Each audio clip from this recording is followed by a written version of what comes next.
আগামী 10 এপ্রিল বিশ্ব হোমিওপ্যাথিক দিবস। এই দিনটিকে সামনে রেখে আজ রাজধানী আগরতলা একে বর্ণাঢ্য সচেতনতামূলক শোভাযাত্রার আয়োজন করা হয়। জাতীয় স্বাস্থ্য মিশনের উদ্যোগে আয়োজিত এই কর্মসূচির শুভ সূচনা করেন অতিরিক্ত মিশন ডাইরেক্টর নূপুর দেববর্মা। আধুনিক চিকিৎসা বিজ্ঞানের অন্যতম গুরুত্বপূর্ণ শাখা হোমিওপ্যাথি এই চিকিৎসা পদ্ধতির গুণাবলী এবং জনমানুষের সচেতনতা বৃদ্ধির লক্ষ্যে প্রতি বছর বিশ্বজুড়ে পালিত হয় বিশ্ব হোমিওপ্যাথিক দিবস।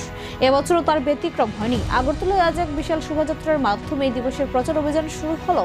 শহরের রাজপথে আয়োজিত এই শোভাযাত্রার শুভ সূচনা করেন জাতীয় স্বাস্থ্য মিশনের অতিরিক্ত মিশন ডাইরেক্টর নূপুর দেববর্মা।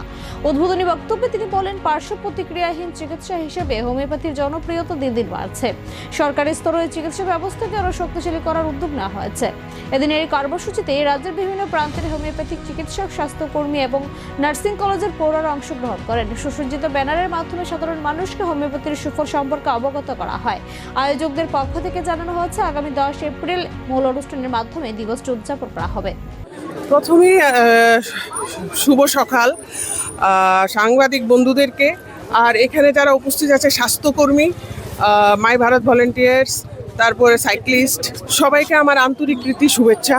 আজকে স্যার হ্যানিম্যান স্যামুয়েলের জন্মদিন উপলক্ষে যে বিশ্ব হোমিওপ্যাথিক দিবস হবে, যেটা 10 তারিখে, সেটার উদ্দেশ্যেই আজকে আমরা র্যালিগুলি করছি। আমরা অ্যাকচুয়ালি সেই 10 তারিখের আগে মুহূর্তে আমরা অনেকগুলো অ্যাক্টিভিটিস করছি।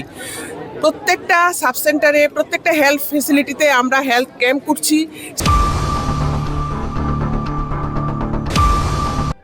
গ্রামীণ ব্যাংক বাই টাই আপ খাইয়ে ই অটো সং ডিস্ট্রিবিউশন রাউই রখা বসকাঙ্গো বসিনি তিপ্রাহাম স্কিম বাহাই চালক খাইजेंनाय तिप्राहाम स्कीम नि बिसिंग